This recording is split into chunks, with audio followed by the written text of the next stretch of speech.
Welcome back to Horsepower Podcast, episode number 4. Today on the show, we have Craig Weston of Thrillbilly Coating. Craig, thanks for stopping by today. Hey, thanks for having me. Good to see you, Jarrett. Yeah, good to see you too. We've only really talked a couple of times in person there at FRCC last year, so Mm-hmm. yeah. Can't wait to go out this. Yeah, man, that was a good time last year. I had a lot of fun. Yeah, it was a good time. Yeah, I'm excited to get back out there, and it sounds like it's going to be a lot bigger event this year. I mean, last year was good, and that looks like it's going to be really good this year. So, Yeah. So let's just jump right in here then. The name Thrillbilly Powder Coating. I love that name. How did you come up with that name? Is that something that's specialty, or where did that come from? I years ago, my buddy started calling me Throwbilly, and we just kind of went with it. And I thought it's a pretty unique name. It's hard to forget. Um, yeah, it's a cool name, and it's original. So decided we'd run with it, and yeah. Cool. So, how did you get into powder coating, and how long you've been doing it for? Well, I've been doing it for about 4 years now. How I got into it was when I started doing that adrenaline build. Wanted to get some powder done, so I had a fella do some powder for me.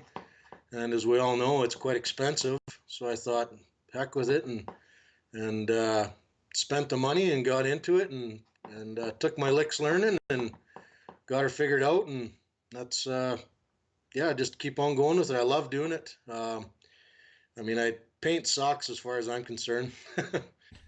So it's the options are endless. I mean, powder coating nowadays isn't like what it used to be. Back in the day, it was just it was just a rough, tough industrial coating. But nowadays, there's so much more to it. There's so many different techniques and styles you can use to lay it down. So I really like it because you're always learning something new about it.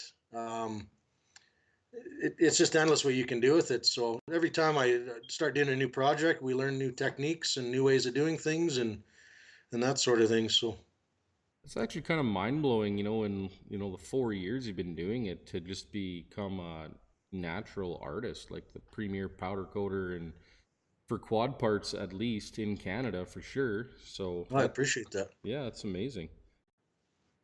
So like I was creeping on your Thrillbilly page, and it looks like you started Thrillbilly powder coating in March of 2016. Hmm. Okay, so were you starting with quad parts primarily, or was there other stuff that you were doing, different projects for different people, or how did it all start? Well, to be honest with you, started out powder coating spoons, just silver spoons. Um, Got to learn that there's so much to powder. I mean, because of course it's all statically charged, and powder doesn't always go where you want it to go, and Uh, so yeah, I started out doing little things, and started moving on to some bigger things, and got some confidence in it, and started doing some more expensive parts, and pretty quick we're doing Maserati wheels. So Maserati wheels now. yeah, I've done a few sets of them. Yeah, I've done some Wow, Maseratis, BMWs. We've done Corvettes. I've done a set of Ferrari wheels. hmm, So that's awesome. And so, your first full build, I thought it was the Hot Wheels build, but you were saying it was the Adrenaline earlier. yeah, that was a 2013 Outlander 1000 that we did up. It's kind of it was a trial and error thing. Before I got into the Can-Ams, I had a ton of Polaris machines, had 7 or 8 of them, and just thought, geez, there's so many cool things you can do with these, and thought we'd get into it and try it out, and yeah, here we are today, building almost finished an X3 here. So Yeah. So okay, let's talk about your Hot Wheels build. Um, when you started the concept of that bike, did you have, a basic framework you wanted to work with, or, sponsors, or just tell me how that all started? well, we had pretty good success with the adrenaline build. we hit a couple magazines with that machine, got on a couple front covers, and decided, well, we're gonna really go for it on the Hot Wheels build.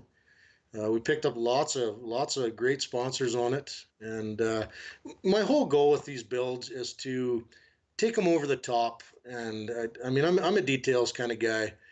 You know, I like stuff looking sharp, and I like putting all sorts of crazy colors together. So, you know, I was talking with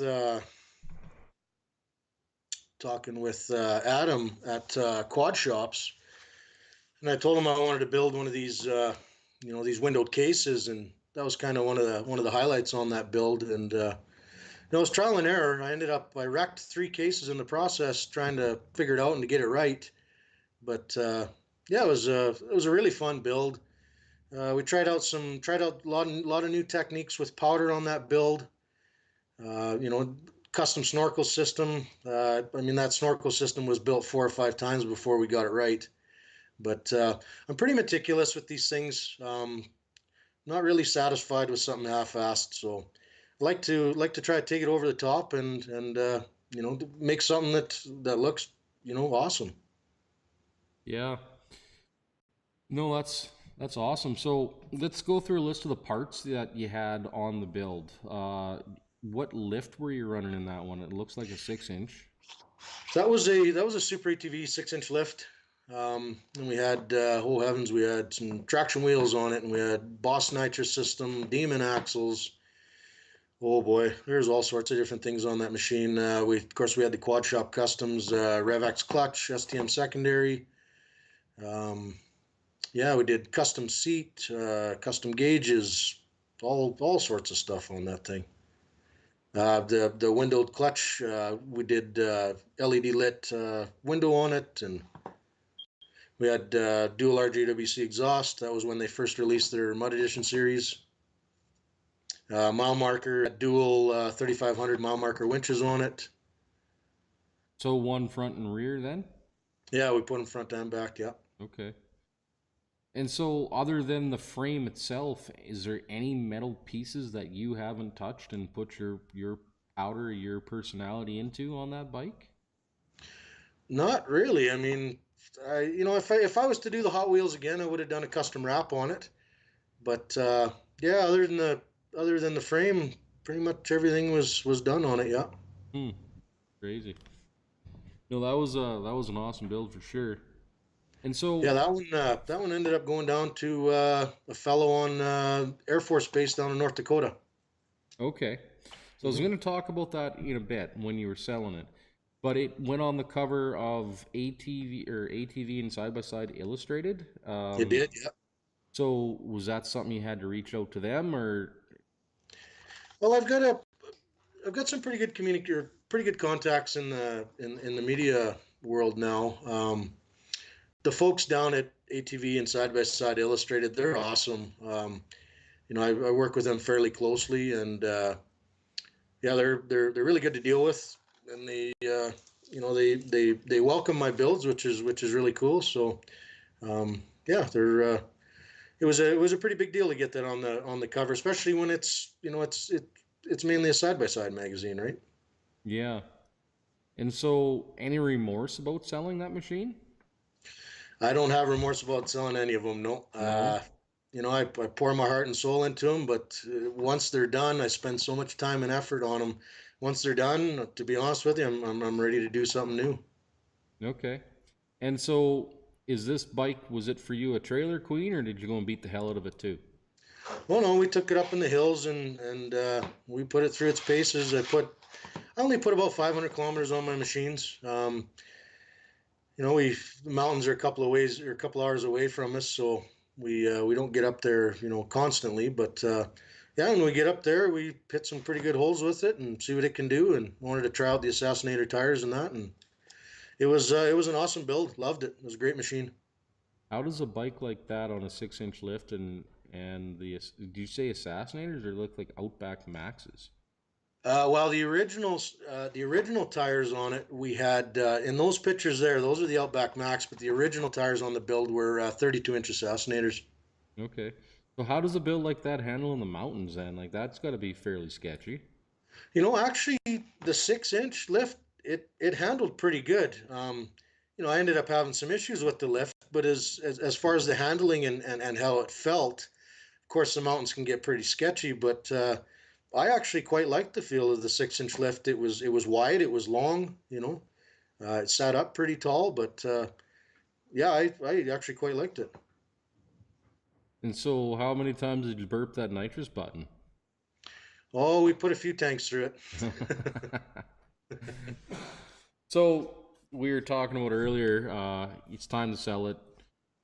I know you ask high quality dollar for these machines because they're a work of art. Yes. How much effort did it take to sell it? And it went to a military base in North Dakota. You're saying, so just talk about that.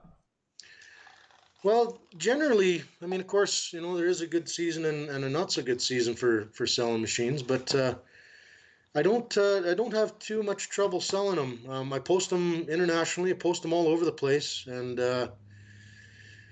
around here, uh, where I'm at here, there's not a huge market for big fancy machines, but you start reaching out into the international market, and they're they're fairly easy to sell. So I think that one.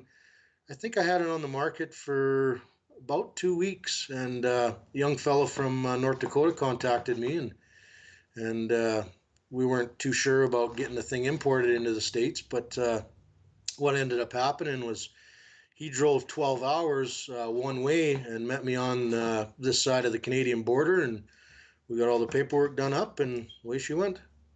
Hmm. And have you heard from him lately, or have you seen pictures of it? Is it still around, or? Yeah, it's still around. Yeah, I've seen pictures with him and his kids on it, but that's one thing that I do when I sell a machine. I do keep up with the new owner. I like to know how the machine's doing. Are they having any issues with it? That kind of thing. But I do like keeping up with the guys that buy my machines. Yeah. Right on. Right on. So let's go on now. The Cortez build was next. Hmm. And I seen that machine personally last year at FRCC, and I mean, seeing like these are some pretty high quality images here, but seeing it in person is another story altogether. Hmm. Um, so let's start with the mods that you did and the different sponsors you worked with on this build.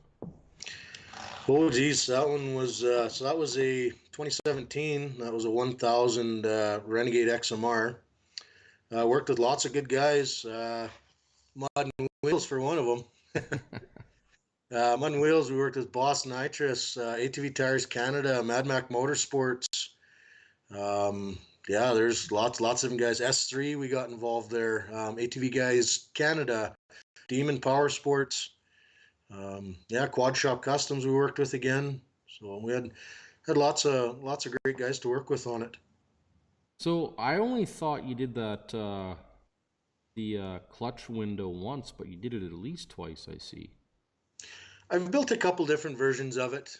Um, I'm actually getting ready to do another version of it here. I've just been so busy with this X3, but I got some really good feedback on that part.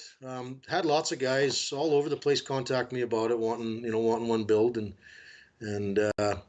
we're gonna look at doing another one again here, and I got some new ideas for it. It's a tricky thing to build, so to get it waterproof and get it strong enough that your feet can bounce off the plexi and that kind of thing. So So did you ever test it in water? Like I was curious if it held up to being waterproof. yeah, what it was tested in the bush underwater. We tested it for 10 minutes submerged, and took the clutch cover off. There wasn't a lick of water in it. It was also bench tested for 45 minutes full of water. Didn't have any issues with it then either. So, I mean, with out in the bush, we had a fair bit of heat going through it and didn't have any issues. But there's certain things I would like to do with it a little bit different and try to refine how it's built. So. Yeah, that's how it's all. That's what it's all about, is trying to just make refinements and make improvements to your product and what you do. So Yeah, it's definitely a trial and error thing. It's hard to get it right on the first try. yeah, I know that all too well. Like I'm doing a bit of a build on my machine here. The old yellow turd. It's seen better Oh, yeah. days. Yeah. I've got her stripped down to the bare frame right now, and that's why I just bought some powder from you, because I've dabbled in powder. I'm not an Yeah. artist, but I'm just trying to do some basic parts to save me a little bit of cash. So Cool. You'll see that powder in just a day or two. Yeah. awesome. I was stripping my springs today. That was Oh, yeah. fun. I found How some. did how'd that go? Well, not bad. I mean, I found a stripper with that methyl whatever. I can't remember the name of that. What was the active ingredient in it? It's mainly methanol. Yeah. Yeah, well, I found some of that. Kind of turned the coating into a rubber, and I tried to pressure wash it off. Well, of course, the spring you can't hold it still while pressure washing. You're blowing it across the yard, I saw and the. I just watched your video trying to start that pressure washer. That was a good one. well, apparently the needle and seat stuck over wintertime, so she flooded hard. That was awesome. Yeah, yeah. Okay, let's get back to business here. So you build that one, you rode it for roughly a season, Yep. and it's time to sell that one. So you put it up for sale, and it went overseas. Now tell me the whole story how that one went down, because that's how do you even ship a quad overseas? Like I got to hear the story. Well, with the Cortez was a little tougher sale. Reason being, not too many guys want to buy a fancy bike that they plan on riding. I mean, guys trash their bikes and ride them hard and beat them up, and you know, the fancier you make it, the tougher it is. Your market, your buyer market goes down.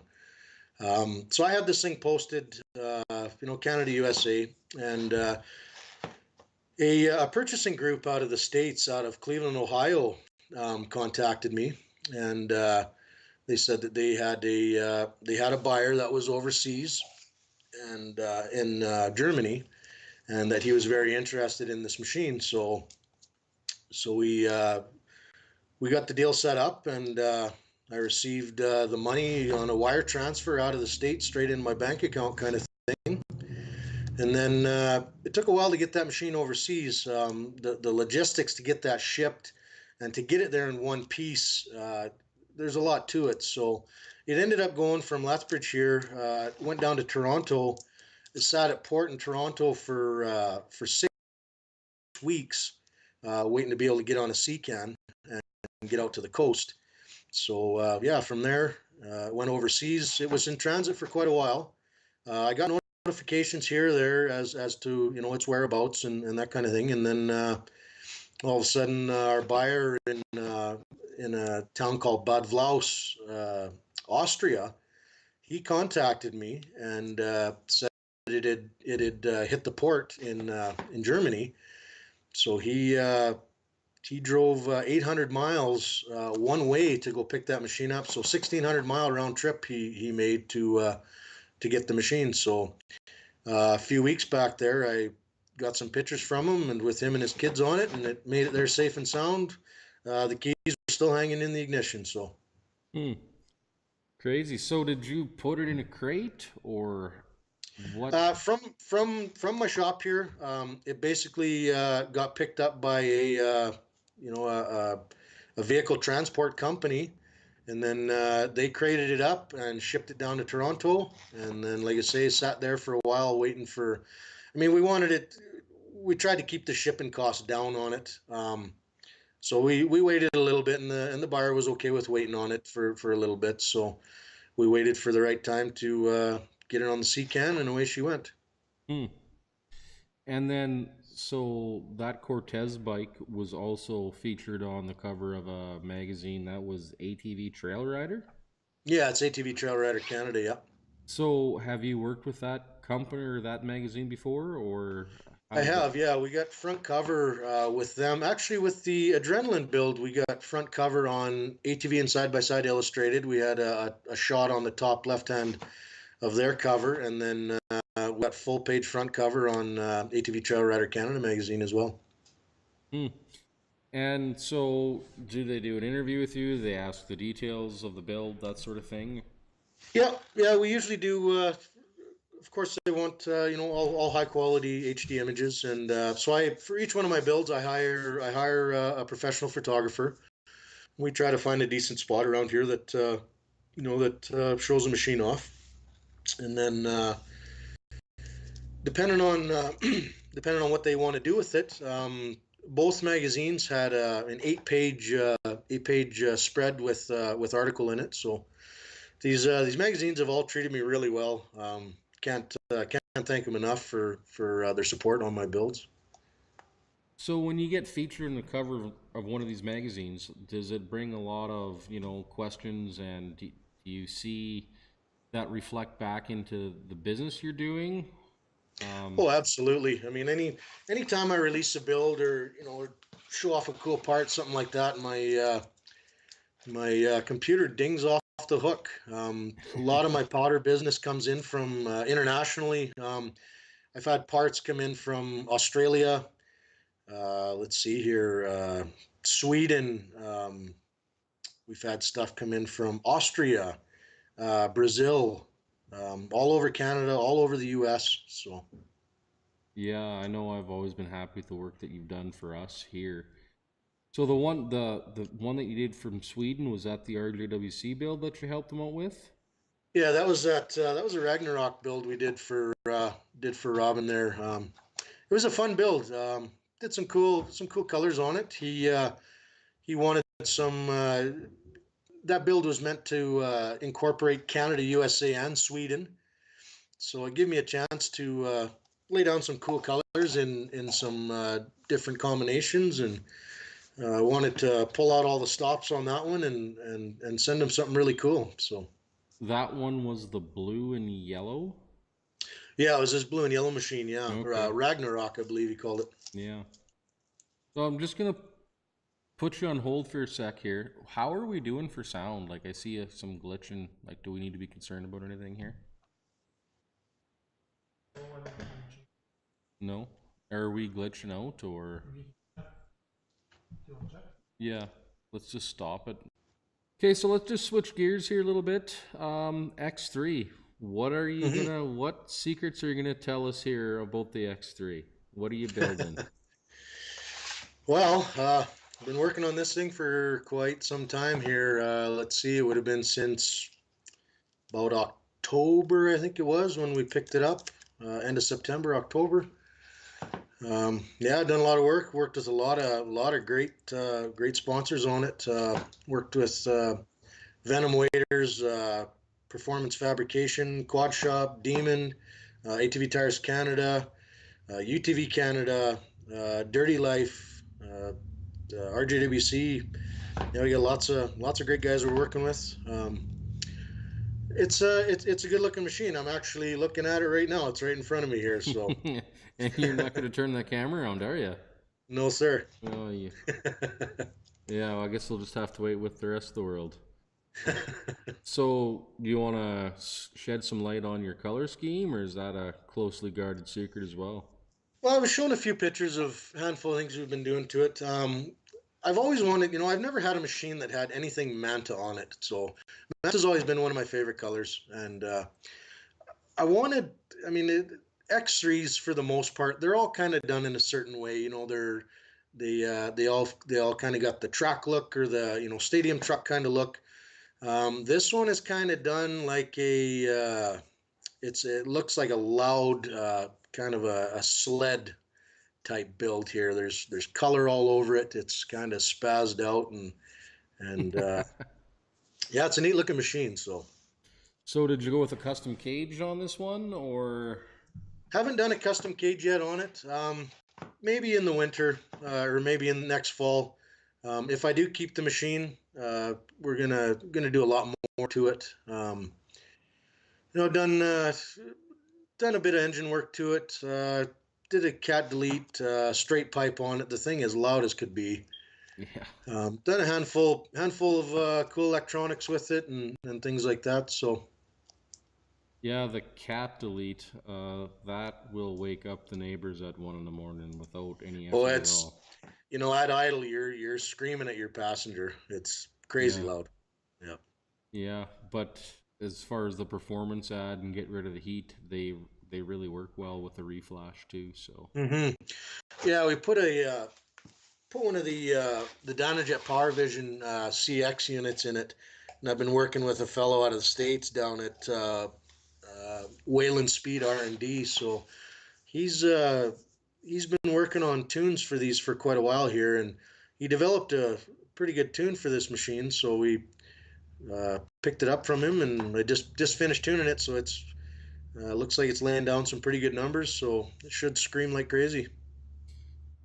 that's something I've always wanted to do is get one of these X3s on my dyno, but I definitely can't fit a 72-inch wide one. I might have to go for a trail version and see if I can Hmm. get a good knob. This one I went with the 64-inch wide, Okay. and main reason being where we ride up in the mountains, there's certain bridges that you got to be able to get across. I'm sure you've heard all what's going on with our government trying to shut our mountains down and all this type of thing. But so I mean up there, I mean a guy's got to be careful what he's doing up in the mountains nowadays. You can't just go up there and and rip the place up, and you have to. I mean it's absolutely mandatory to stay out of the water. So to do that, I mean you got to have a machine that'll fit across the bridges. So.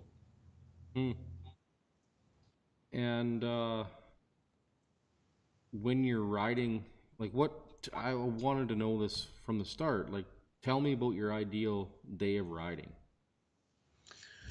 Well, we go up there. We'll usually run anywhere between, depending on how far we want to go, depending on how big the group is. We'll do anywhere between 60 and 80 kilometers in a day. We like to take off about, we meet up at our staging areas, just up in Coleman in the Crow's Nest Pass there. We'll meet up there about 8 o'clock in the morning. We like to be able to ride till 3, 4 in the afternoon, kind of thing. But ideal day would be on a nice day where we're not having to bundle all up. We like being able to get up high and have lunch in the clouds. We've had lunch at 7,500 feet before, so lots of fun. There's some pretty gnarly areas up there that definitely not for your beginner rider. Depending on who we have in our group, we kind of plan our ride around that. We don't want anybody to get hurt up there, and you get a machine broken down, or you get somebody hurt that far back, it can be a real issue.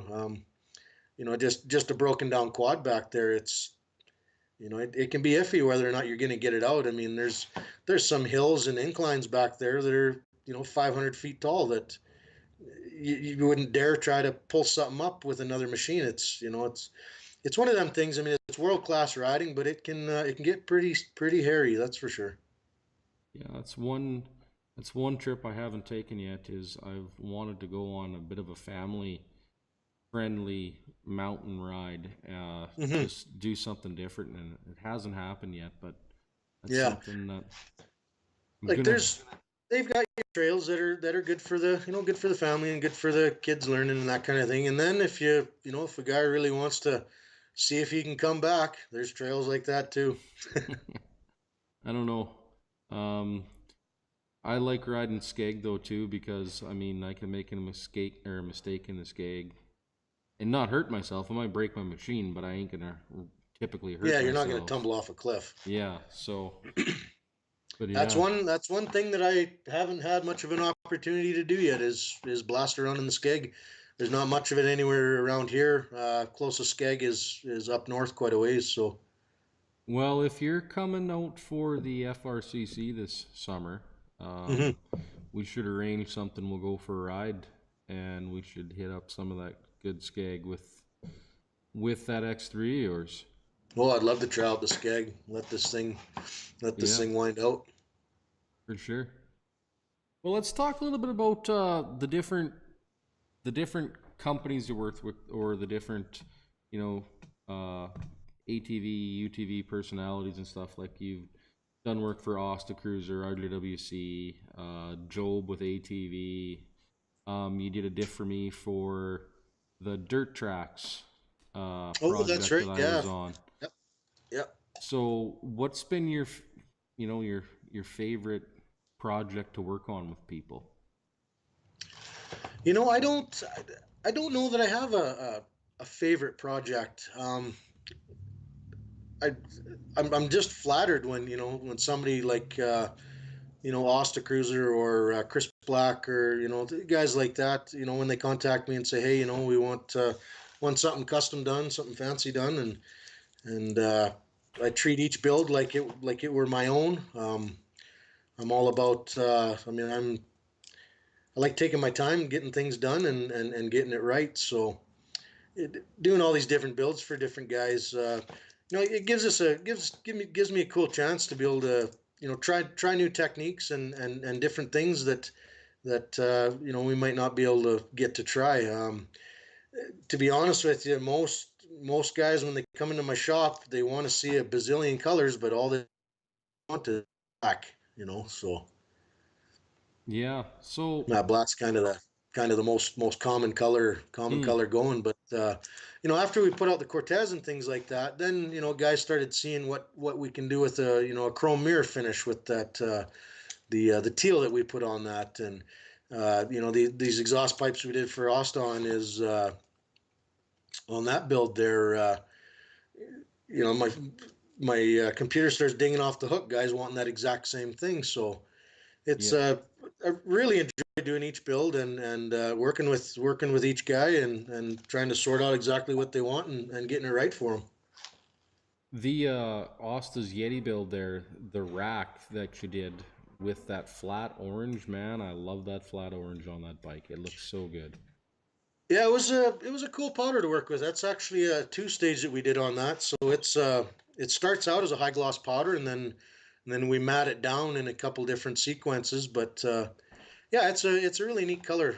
I quite like using the matte with different chrome, transparent chrome finishes because it almost gives it an anodized look. So it's like I say, with the powder, there's over 7,000 colors available, and then all the combinations you can make with all those colors. It's endless.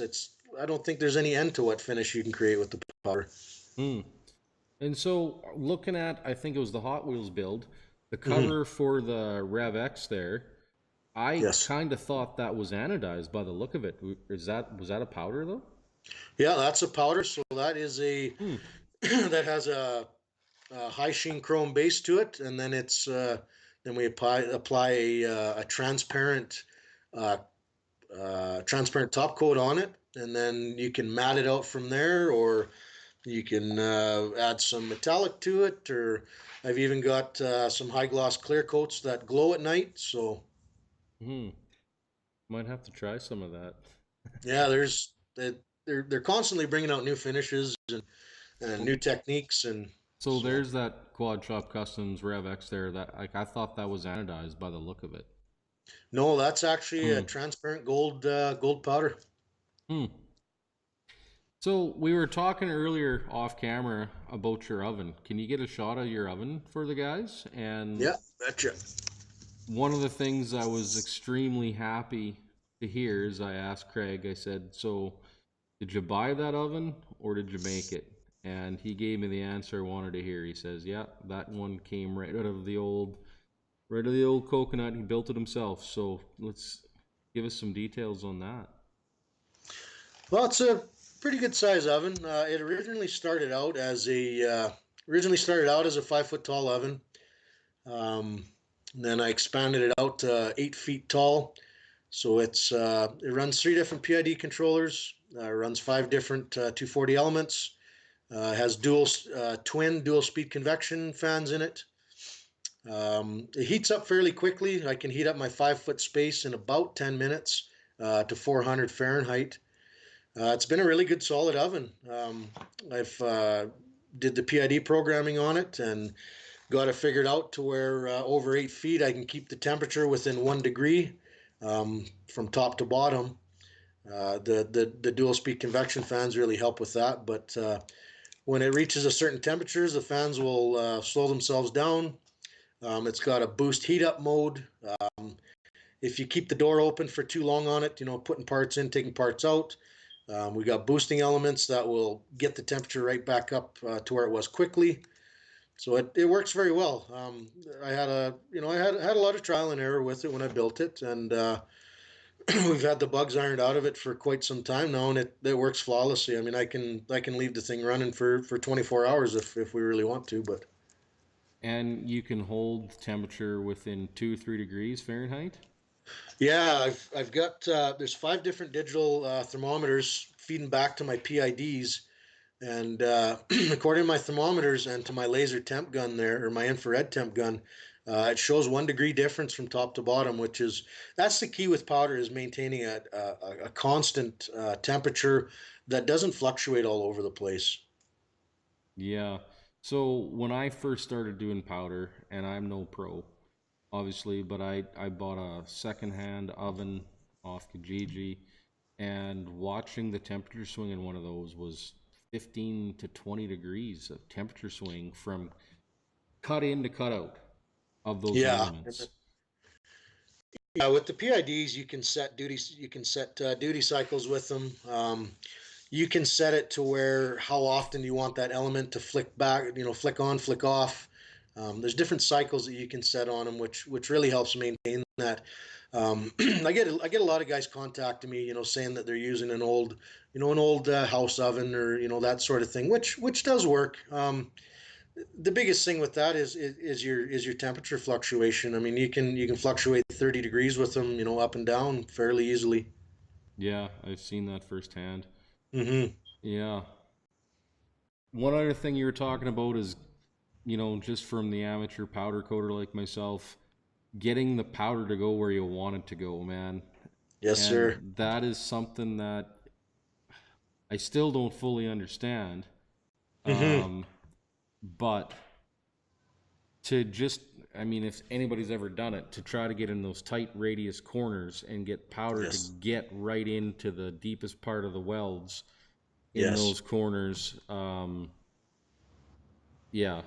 And I always used to think that, geez, well, if I turn the magnetic field up, it'll stick, it'll be attracted more. But the powder, if the more you turn it up, what I found, the powder would stick to the first thing it hit and not get into the corner. It made it worse. Yeah, it'll those deep corners they call them Faraday areas, and of course your parts are all negatively grounded, and your powder is positively charged. Yeah, the more you turn up your voltage, it'll actually repel it.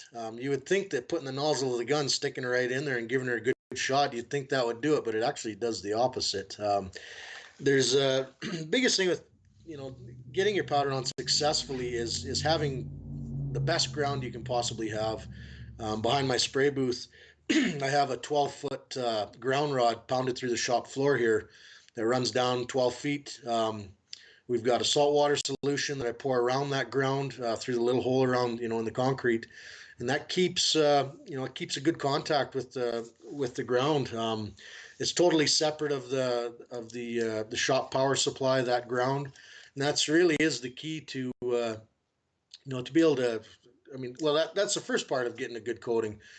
Secondly, when you get into some of these deep areas, a gun that has fluctuating voltage helps an awful lot, because really that's what does it is trying to push that constant voltage into a deep corner. It just does not work unless you apply a little bit of heat to it. So fluctuating your voltage and getting your powder, the more of a wild cloud you get around it, the better it works. But it's I've had lots of guys ask me about how exactly do technique for powder coating. There really is no one set technique for powder. Every part is different. If you got a part that has holes cut out in it, and deep corners and things like that. I've had powder actually shoot through a hole in a plate, and it'll lay itself out in a perfect pentagon pattern on the backside of that plate, and it's just the way the voltage flows through that hole, eh? Hmm. So I've tried the hot apply technique. Hmm. I've tried that with limited success. And what I don't like about that is when you do the hot apply technique, you got one shot. You can't blow that powder off and start over. No, it's a one shot deal, and the biggest thing with I mean, there's definitely certain cases where a hot coat is works the best, but the toughest thing I find about doing any type of hot application is getting your mill thickness proper on the powder. It's just so unforgiving, and like you say, you get one shot at it, and you know as well as I do how difficult it can be to to get that part back to square one and start over. So generally, unless I got something really tricky, it's all cold coats that I do. Hmm. And so I'm just using a hobbyist gun, Hmm. it does a nice job, but getting into I think you refer to as the Faraday corners, it does not Faraday do, area. yeah, it doesn't do very good for that. What kind of a gun are you using? Like, how expensive of a gun are you using to shoot this stuff? Well, right now I'm using a Redline Industries gun. It's about $2,000. I didn't want to go with the powder system that has the long lines and the big hoppers and things like that. Um, the focus of my business is to do, I'm not really into doing the commercial, the big batch type stuff. I mean, I get guys bringing me handfuls of, little handfuls of tiny little screws that they want done. So, um, the setup that's best for me is something that's easy to change powder colors on, quick to change powder colors on without getting any cross contamination between my colors. Like I can switch from a black powder to a white powder in under a minute. So Yeah, and some of these industrial places, like I've been told, their system won't run on less than 5 or 10 pounds of powder, and exactly. Yeah, I you're mean just I can prime my guns with, oh heavens, probably a tenth of a pound of powder. Just a couple spoonfuls I can prime my whole system. So so is it just a hopper on top, or is there lot? it's a base feed hopper. I don't load much more than about a half a pound into it at a time. Uh, I get the best results, not loading my cans up lots, but it sprays metallics out extremely well, and that's one of the big things with have trouble with it. Metallics to lay out properly, and we've got it tuned to where it works very well. It's a quick system to, like I say, to change colors over, and it's perfect for what we're doing. Yeah, so I've learned a lot. Learned a lot listening to you here in the last few minutes. I'm going to ask you one more question. I'm going to be powder Mhm. coating my springs probably early next week. What Yes. tips are you going to give me for powder coating those springs? Well, with springs, I mean, number one with anything to do with powder is a perfectly clean, in this case, perfectly clean spring. Um, powder powder gets goofy because of the heat application. That 400 degrees. So for example, if we were to take an aluminum wheel, just say an aluminum wheel off a new truck.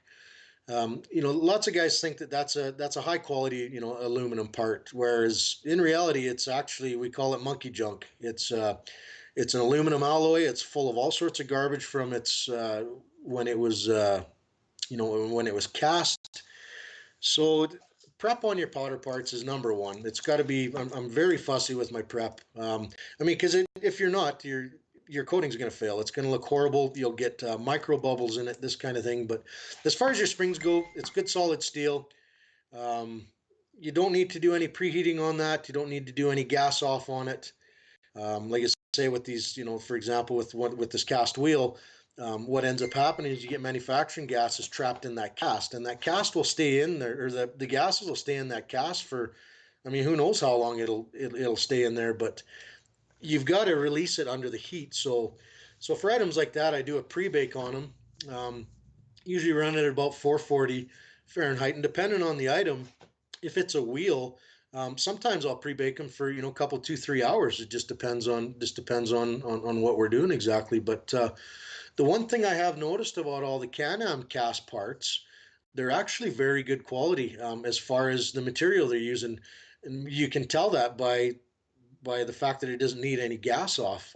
I've yet to have a Can-Am part a cast part anyways, that needs a gas off. So parts that you don't need a gas off is your billet and forged parts, but anything that's cast, needs to be gassed off. But as far as your springs go, you're going to want to do you're going to want to encase that in a nice cloud of powder. You definitely don't want to try, spraying one side at a time kind of thing.